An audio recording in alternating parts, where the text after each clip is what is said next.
Fala, juventude, beleza? Então, estou aqui para compartilhar a palavra de hoje com vocês, da lição número 6, que vamos falar sobre a Babilônia. Talvez muitos de vocês já tenham ouvido esse termo. É um termo que muitos dizem que não queremos viver na Babilônia, não fazemos parte da Babilônia. E vamos entender o porquê disso tudo. É um tema meio complexo, é difícil falar sozinho, sem ter a companhia de vocês, fazendo pergunta, questionando, mas nós vamos da melhor maneira tentar transmitir essa lição para você e vamos juntos. Depois, quando você tiver alguma dúvida, alguma coisa, você pode perguntar também, chamar e vamos tentar fazer o melhor aqui para que você entenda. Na lição número 6, vai falar sobre a presunção, violência e oposição a Deus, que vai falar exatamente sobre a Babilônia. Um texto áureo aqui, ele vai falar que é a filha da Babilônia que há de ser destruída. Feliz aquele que te der o pago do mal que nos fizeste. Fica lá em Salmo 137, verso 8. Vamos começar da seguinte maneira hoje. Para quem já ouviu minhas aulas, sabe que eu não consigo ficar muito preso à revista, mas dessa vez eu vou tentar ser bem objetivo, até para a gente entender o propósito que Deus quer falar conosco. Cada cidade tem característica predominante, tanto no aspecto material como no espiritual. Babilônia foi mundialmente conhecida como centro da sabedoria e era famosa pelos seus produtos manufaturados. Segundo os historiadores, essa cidade era para os profetas do Antigo Testamento, o que Roma era para João no Apocalipse, o berço da vaidade, da ostentação e da impiedade do mundo. O que Babilônia tem a ver com a vida dos cristãos? Apesar de ter sido destruída há muitos séculos, suas características predominam em nossos dias. Aplicando os ensinos bíblicos desta lição à vida cristã, aprenderemos que é possível ser uma igreja influente e transformadora. Eu quero começar por essas duas palavrinhas. O que você, responde aí da sua casa, acha o que é ser uma igreja hoje que influencia e que transforma? O que seria essa igreja? Que você olha e fala assim, nossa, aquela igreja tem uma influência muito grande. Aquela igreja transforma realmente a vida das pessoas. O que isso tem a ver com Babilônia? Nós vamos ver algumas origens do que realmente é a Babilônia. Mas desde já, eu quero que a gente pegue isso até com o tema da lição, que são da revista, que Conquistando Cidades para Cristo. Precisamos ser uma igreja influenciadora e transformadora. Para quê? Conquistar a cidade para Cristo. De que forma temos sido igreja? Templo que influencia e que transforma, e que de forma estamos sendo igreja influenciadora e transformadora? Igreja, pessoa, você. Não tem como fugir daquilo que estamos vivendo hoje. Não tem como fugir desse momento atual que estamos vivendo hoje. De que forma você, aparentemente preso dentro da sua casa, vivendo em quarentena, tem sido influente e transformador? Eu acho que essa lição caiu exatamente para bater de frente com aquilo que a gente chama realmente de igreja. Nos tempos atuais, naquilo que estamos vivendo, onde não estamos podendo ir ao templo físico, temos que ser igreja, temos que ser templo fora, para conquistar cidades, para conquistar aquilo que realmente está fora do templo físico. Primeiro, temos que ser pessoas que influenciam Cristo na nossa vida e que as pessoas olhem para nós e falem assim, realmente, aquilo que ele vivia foi transformado pelo poder do Espírito Santo de Deus. É isso que eles estão tentando mostrar de alguma forma. Babilônia e você. Babilônia e Igreja de Cristo. Eles tentaram influenciar e transformar algo que não era para ser. E a gente precisa influenciar e transformar algo que está fora das quatro paredes. O primeiro ponto aqui vai dizer da origem da Babilônia, que é Gênesis 10:10. Depois você lê em casa para a gente não perder muito tempo. Mas vai dizer que depois do dilúvio, a terra foi novamente povoada pela família de Noé. Gênesis 10. Os seus descendentes partiram do ocidente e habitaram na terra de Sinear. Pensando na unificação do povo e talvez lembrados do dilúvio, eles projetaram a construção de uma torre que chegava até os céus, chamada Torre de Babel. Deus frustrou esse propósito, confundindo a língua do povo. Com isso, cessaram de edificar a cidade e o Senhor os espalhou sobre a face da terra. Séculos mais tarde foi construída nesse mesmo lugar a cidade de Babilônia, que se transformaria depois no famoso Império Babilônico. Duas grandes lições desse acontecimento nos advertem sobre o perigo de uma vida sem orientação e aceitação dos planos de Deus. Vejamos, antes da gente ver isso aqui, essas duas orientações de aceitação, eu queria dizer algo para você, algo que me chamou a atenção aqui, nesse primeiro ponto. Como se uma igreja que não tenha essa vaidade, essa coisa de chamar a atenção de Deus de uma forma contrária. A Bíblia vai dizer, e a lição vai dizer, que o Senhor confundiu a língua deles. E eu começo a pensar da seguinte forma: se Deus confundiu a língua do povo, é porque estava acontecendo alguma coisa errada para ele fazer isso. O que ele aconteceu? Eles se uniram para fazer algo. Só que a união deles era com um propósito errado. E quando Deus confunde a linguagem deles, eles perdem totalmente a capacidade de trabalhar em equipe. Por quê? Quando nós se juntamos, nós temos uma aglomeração de pessoas para fazer determinado tipo de coisa, nós percebemos o quê? Que vamos trabalhar em equipe, correto? Nós podemos tirar como exemplo os evangelismos que estamos fazendo fora da igreja. Estamos todos se reunindo num único propósito e quando chega lá, cada um tem a sua particularidade. Uns em visitação, em pegar nome para fazer visita, outros para fazer oração, outros para fazer evangelismo, outros estão ali entregando folheto, outros estão dirigindo, outros estão louvando, outros têm a palavra, outros têm a oportunidade. É uma equipe, é em prol do reino, é um único propósito e mais, direcionado pelo Senhor. Só que a gente vai ver aqui que eles fazem exatamente ao contrário. A única coisa que eles fazem é se unir. Só que união com propósito errado não dá certo. Sabe por quê? Porque o propósito de Deus sempre tem que prevalecer. Por que Babilônia? Por que a cidade, a torre de Babel estava sendo feita de uma maneira errada? Porque o propósito de Deus não era esse. Então o que o Senhor faz? Tá todo mundo ali. Para ter união, para ter equipe, precisamos todos falar a mesma linguagem. Isso me chama a atenção. Por quê? Porque a gente pensa assim, mesma linguagem, mas um falando em alemão, outro em inglês. Não.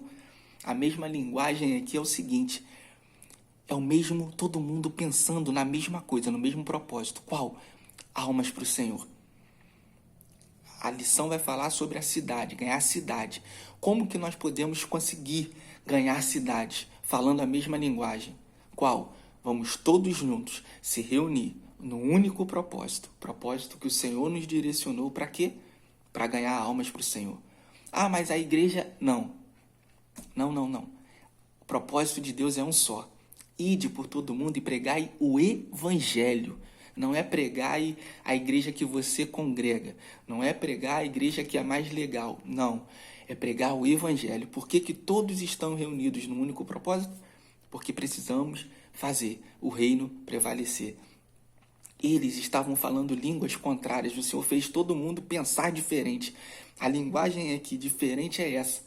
Agora cada um vai falar de um jeito. Se cada um começa a falar de um jeito, a gente não tem direção. Quando não tem direção, tudo dá errado.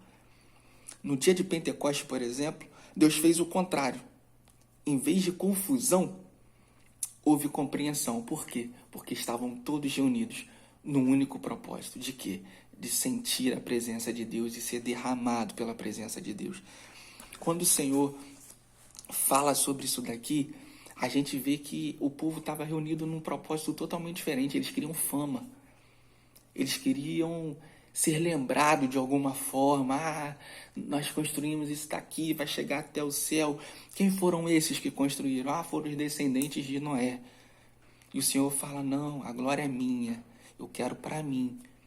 E eu começo a tentar colocar na sua cabeça o seguinte: tudo que for fazer para o reino, tudo que você tiver um propósito e for direcionado por Deus para trabalhar em equipe, seja direcionado por Ele. Porque senão vai começar cada um falar uma coisa. E se cada um falar uma coisa, já era. Vejamos aqui duas grandes lições desse acontecimento. O primeiro, o pecado da presunção.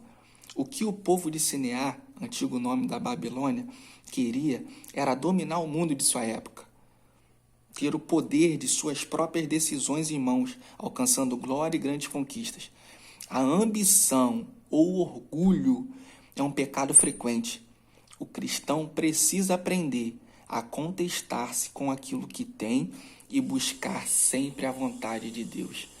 Está uma receita aí infalível. Quer que tudo dê certo? Busque sempre a vontade de Deus. Ela é soberana. Com ela não tem divisão. Com ela o propósito é único. O segundo, o perigo de querer ser dependente.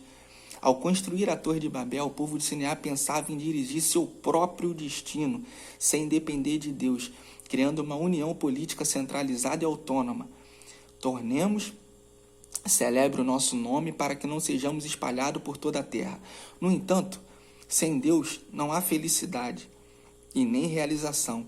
Jamais um povo ou uma pessoa pode querer realizar-se sem a bênção de Deus.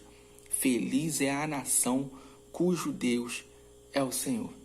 Entenda aqui o que ele falou. Jamais um povo ou uma pessoa pode querer realização sem a bênção de Deus. Quer que tudo dê certo? Seja conforme a vontade de Deus.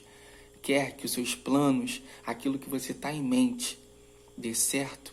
Busque direcionamento de Deus. Se Ele falar vai e faz. As características da Babilônia. Sempre que falamos em Babilônia, nos lembramos do cativeiro de Israel, naquela terra durante 70 anos. Mas além disso, a Babilônia está relacionada a diversos temas religiosos, principalmente os que dizem respeito ao pecado. Primeiro, confusão e algazarra.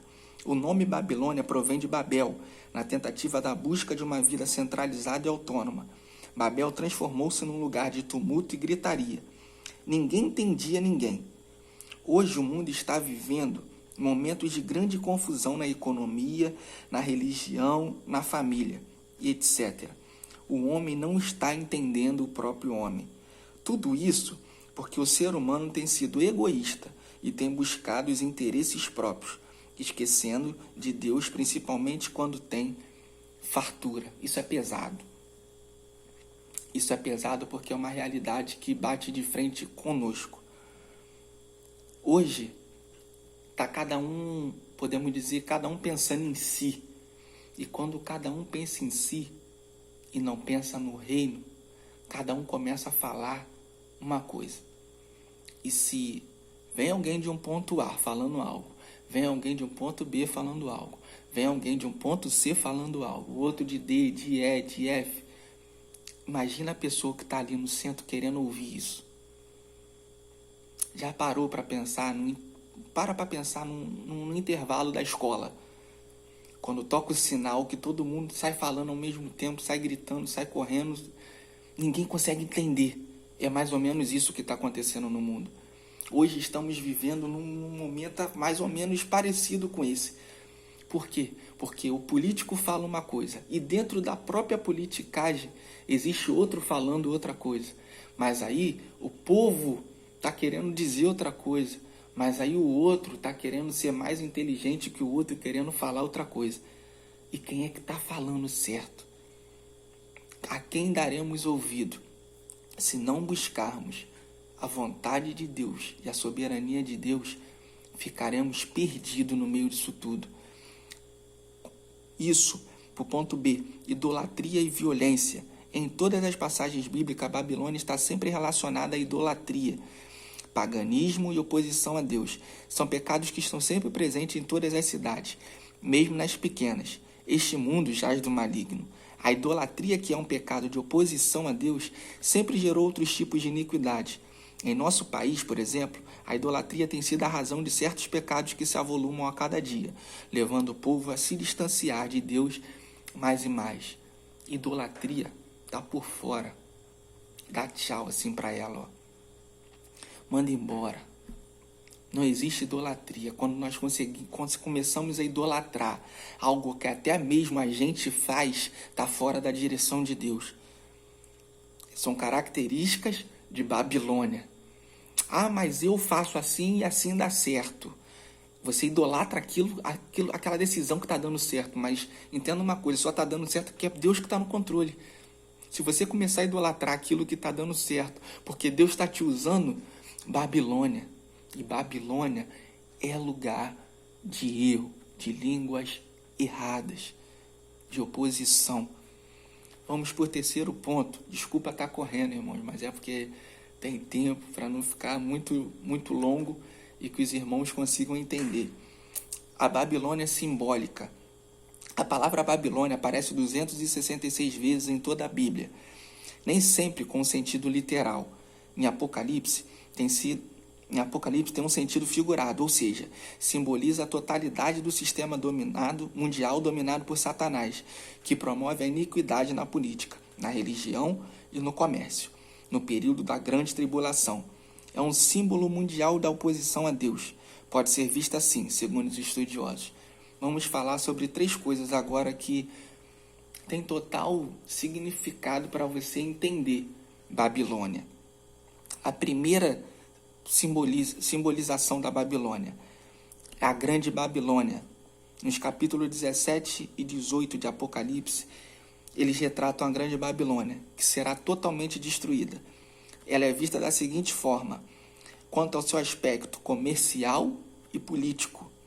Alguns acham que ela representa uma cidade ou nação, ou o sistema mundial ímpio sob o domínio do anticristo. B. Como a grande prostituta. Os termos prostituição e adultério, quando empregados figuradamente na Bíblia, denotam apostasia religiosa e infidelidade a Deus. A grande prostituta que está sentada sobre as águas das nações é uma referência à Babilônia religiosa. Fala de todas as religiões falsas, inclusive cristianismo apóstata. Terceiro, a queda da Babilônia. A besta e seus aliados converterão seu apoio à Babilônia em ódio. O governo do anticristo será destruído por Cristo na sua vinda. Em Apocalipse 18, o sistema comercial da Babilônia é destruído. No 19, o sistema político é julgado por Deus. E no fim da grande tribulação, os capítulos 19, nós vamos ver isso. Para fechar, conhecendo isso, somos desafiados a combater toda oposição e todas as influências da grande Babilônia em nossos dias, sendo verdadeiras testemunhas de Jesus. Atos 1:8 e pregando a palavra de Deus a todos os povos, Marcos 16:15. Para finalizar, precisamos tirar esses 3 simbolismos de Babilônia dos nossos dias atuais. para ganhar povos para o Senhor, para ganhar cidade para o Senhor, primeiro, precisamos ser influência, precisamos ser transformadores, dentro ou fora do templo. Entenda uma coisa, Babilônia, ela é conhecida como algo ruim, porque pessoas que estavam habitando nela fizeram coisas que eram contrárias à vontade de Deus. Se hoje eu e você pertencem a uma determinada denominação, pertencem a um determinado local, pertencem a uma denominada cidade, que possamos ser totalmente diferentes daquilo que foi Babilônia. Que Duque de Caxias, por exemplo, seja bênção para todos os habitantes, que nunca seja reconhecida como um lugar em que ninguém quer habitar.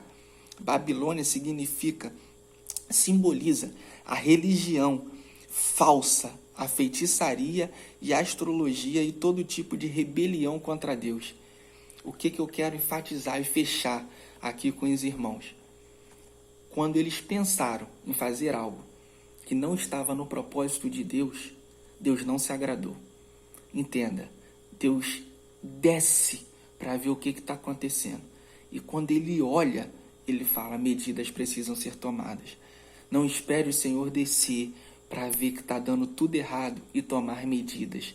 Seja você mesmo uma pessoa que olha e fala assim, eu estou sendo isso.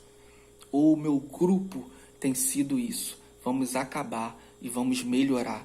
Vamos fazer acontecer da melhor maneira. Para quê? Para que você, para que eu, para que nós, em equipe, pensando no mesmo propósito, seguindo o mesmo caminho direcionado por Deus, alcancemos aquilo que nos foi dado.